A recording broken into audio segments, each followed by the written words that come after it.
त्यो हत्यारा त्यो चोरले चाहिँ अरूलाई नै चोर नै देख्ने हो। आफूले चाहिँ एउटा राष्ट्रिय मिडियामा चाहिँ म चाहिँ अरूको जिम्मा लिँदैन, मैले त 5000 मान्छे मार्यो 5000 को जिम्मा लिनुपर्छ गरे है।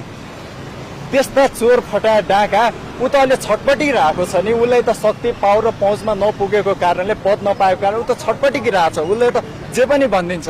हामीले लिएको 62-63 को गणतन्त्रमा अब अहिले व्यवस्था परिवर्तन हुन लागि हजारौं मान्छे आयो, ऊ त सातो गएको कारणले, हडबडाएको कारणले उसले चाहिँ त्यसरी नै भन्नुपर्ने यो जायज कुरा हो नि त। भन्नुपर्ने त डर छ।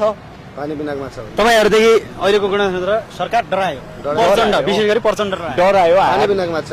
हामी युवाहरूबाट पनि डरायो, सरकारी कर्मचारीबाट पनि डरायो। हाम्रो आन्दोलन मात्रै हो र योभन्दा पहिलाको आन्दोलन, शिक्षकको आन्दोलन देख्नु भएन, डाक्टरको आन्दोलन देख्नु भएन। उनीहरूले त सरकारी तलब खाएका मान्छे खुसी छैन त हामी बेरोजगारी युवाहरूलाई खुसी राख्न सक्छ यो सरकारले? भोलि यातायातको बन्द। अहिलेको सरकारदेखि तपाईँ सन्तुष्ट हुनुहुन्न?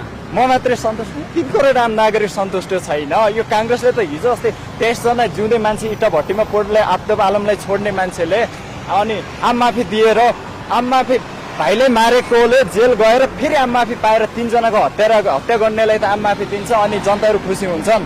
भ्रष्टाचार कति गरेका छन्, माथि केन्द्रदेखि तल स्थानीय तहसम्म छोटे राजाहरू कति पालेका छन् अनि खुसी हुन्छन् त?